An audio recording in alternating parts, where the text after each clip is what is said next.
Bismillahirrahmanirrahim. Assalamualaikum warahmatullahi wabarakatuh, rekan-rekan mahasiswa dan mahasiswi semua di lingkungan STI Pertiwi, Prodi Manajemen. Video ini merupakan video flip learning yang menjadi pelengkap di pertemuan ke-15. Dalam video ini kita akan membahas mengenai analisis kasus manajemen strategi yang akan saya share screen untuk materinya.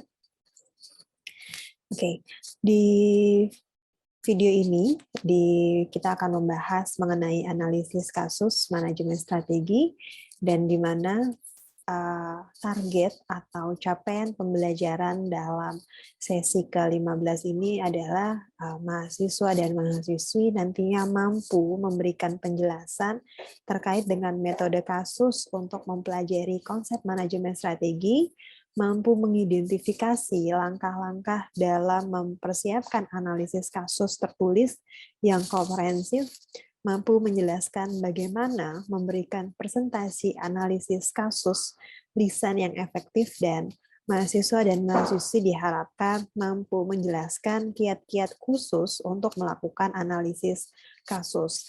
Nah, dalam sesi ke-15 ini akan ada agenda pembelajaran, di mana nantinya akan ada review pembelajaran, kasus manajemen strategi, pedoman persiapan analisis kasus, dan mempersiapkan analisis kasus tertulis dan bagaimana membuat presentasi secara lisan nantinya. Nah, terkait dengan review pembelajaran di sesi-sesi sebelumnya, kita sudah membahas terkait dengan bagaimana kita melakukan sebuah formulasi strategi, implementasi strategi, dan evaluasi strategi. Nah, dalam sesi kali ini kita akan membahas mengenai analisis kasus manajemen strategi, dan di sini akan ada satu pertanyaan, apakah kasus manajemen strategi? Oke. Sebenarnya apa yang dimaksud kasus manajemen strategi? Dalam kaitannya kasus manajemen strategi ini, kalau kita telaah rekan-rekan mahasiswa semua, bahwasannya kasus manajemen strategi ini menjelaskan terkait dengan kondisi, baik itu dalam lingkungan internal maupun lingkungan eksternal, yang di mana organisasi atau perusahaan itu berada. Nah, dalam kasus manajemen strategi ini kita melihat atau menelaah isu yang terkait dengan visi, misi, strategi, tujuan, dan kebijakan dari sebuah organisasi atau dari sebuah perusahaan. Informasi dalam kasus manajemen strategi ini terdiri dari fakta, namun beberapa informasi mungkin merupakan bagian dari opini, penilaian, dan sebuah kepercayaan. Kasus manajemen strategi ini membawa pembaca pada sebuah skenario berdasarkan tindakan dengan menjelaskan suatu situasi perusahaan pada beberapa poin waktu. Dan dalam kaitannya kasus manajemen strategi ini, metode kasus untuk mempelajari manajemen strategi seringkali disebut sebagai belajar dengan melakukan atau learning by doing. Nah, masih dalam pedoman mempersiapkan analisis kasus, yang perlu kita lakukan, kita harus melihat sebuah kebutuhan. Yang pertama, kebutuhan untuk praktik, di mana dalam melakukan atau melihat analisis kasus di lingkungan manajemen strategi ini, tidak ada sesuatu seperti kasus yang lengkap, dan tidak ada satu kasus pun yang memberikan semua informasi yang kita perlukan sebagai seorang peneliti dan untuk melakukan analisis atau membuat sebuah rekomendasi. Yang kedua adalah kebutuhan untuk justifikasi. Bagi hal ini atau poin ini adalah bagian terpenting dalam proses menganalisis kasus-kasus adalah bukan apa strategi yang direkomendasikan, namun bagaimana Anda itu akan mendukung sebuah keputusan dan cara mengajukan hingga diimplementasikan. Tidak ada solusi terbaik atau solusi tunggal atau satu jawaban yang benar. untuk menjawab sebuah kasus yang ada. Sehingga berikanlah justifikasi yang cukup untuk sebuah rekomendasi nantinya. Yang ketiga adalah pedoman mempersiapkan analisis kasus terkait dengan kebutuhan untuk realisme. Nah, apa yang dimaksud dengan kebutuhan untuk realisme ini adalah hindari merekomendasikan sebuah tindakan di luar maksud organisasi. Jadilah realistis bahwasannya tidak ada organisasi yang dapat mengejar semua strategi yang mungkin secara optimal menguntungkan sebuah perusahaan. Karena perusahaan atau organisasi akan mengambil alternatif strategi yang sudah diformulasikan. Nah, yang selanjutnya terkait dengan pedoman mempersiapkan analisis kasus yang terkait dengan kebutuhan untuk spesifikasi. Nah, jangan membuat sebuah generalisasi yang luas, misalnya perusahaan sebaiknya mengejar strategi penetrasi pasar. Jadilah spesifik dengan mengatakan apa, mengapa, kapan, bagaimana, di mana, dan siapa. Jadi ketika kita memunculkan sebuah alternatif atau memunculkan sebuah kesimpulan, kita nggak bisa memukul rata, tetapi kita harus melakukan atau memunculkan itu dengan cara yang sangat-sangat spesifik. Kegagalan untuk menggunakan spesifikasi adalah kegagalan terbesar dari analisis kasus lisan dan tertulis. Orang bisnis tidak menyukai generalisasi dan ketidakjelasan sesuatu hal yang kita munculkan.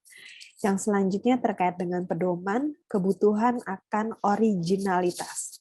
Nah, jangan merekomendasikan serangkaian tindakan yang direncanakan untuk diambil perusahaan atau yang sebenarnya alternatif itu atau strategi itu sudah diambil sebelumnya. Bahkan jika tindakan-tindakan tersebut menghasilkan pendapatan dan laba yang memberikan peningkatan untuk sebuah organisasi atau perusahaan. Yang terakhir adalah terkait dengan pedoman ini, kebutuhan untuk berkontribusi.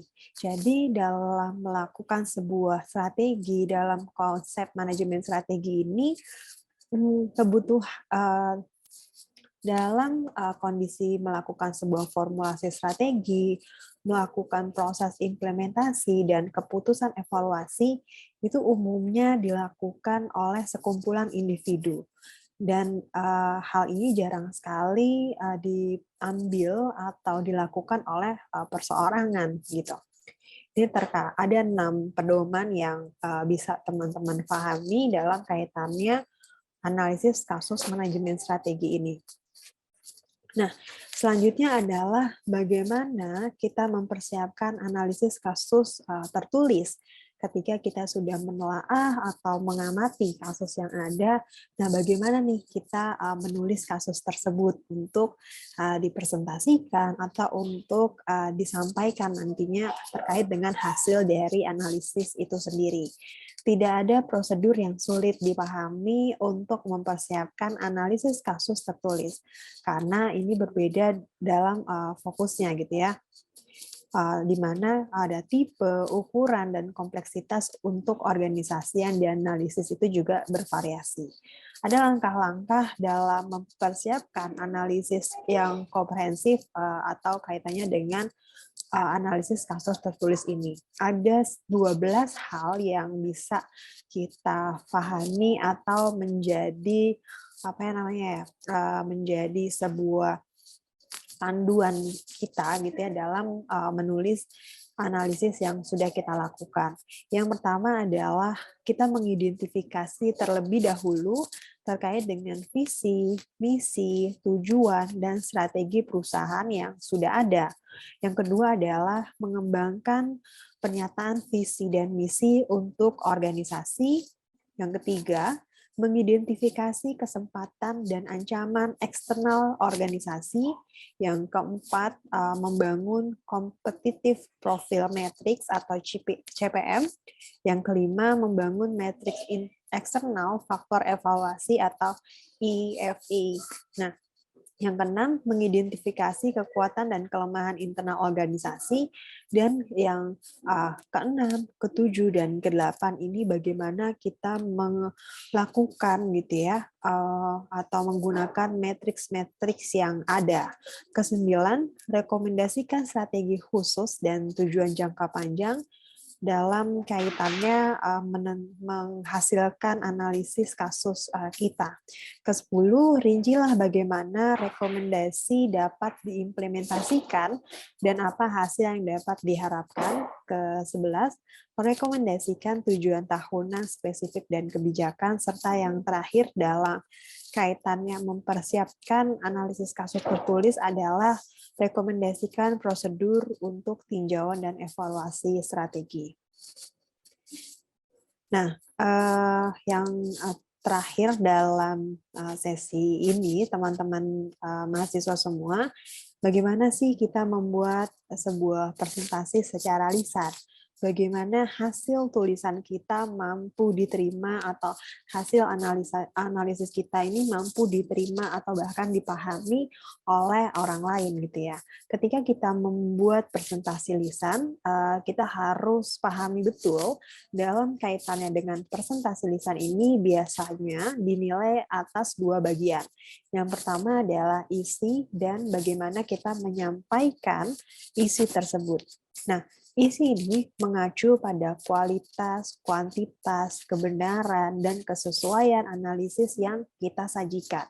Nah, dalam hal ini termasuk dimensi-dimensi sebagian aliran logis kaitannya dengan presentasi, yang mana meliputi masalah utama, penggunaan rincian, menghindari generalisasi, ketiadaan kesalahan, dan kelayakan rekomendasi yang kita hasilkan.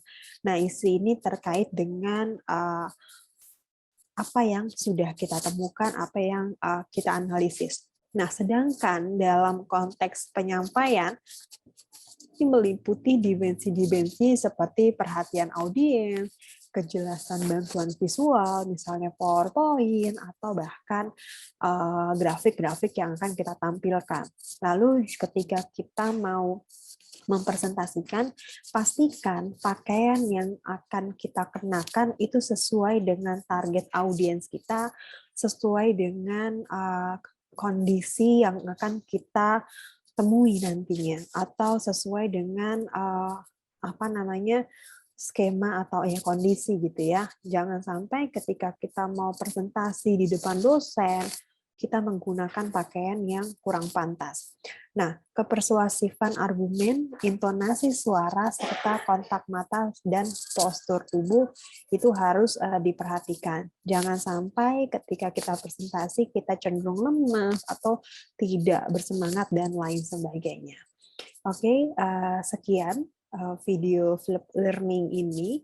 Semoga dapat memberikan insight buat teman-teman semua dan menjadi pelengkap gitu ya di sesi pertemuan ke-15 nantinya. Terima kasih teman-teman semua. Sekian video Flip Learning dari saya. Wabillahi taufiq wal hidayah. Wassalamualaikum warahmatullahi wabarakatuh.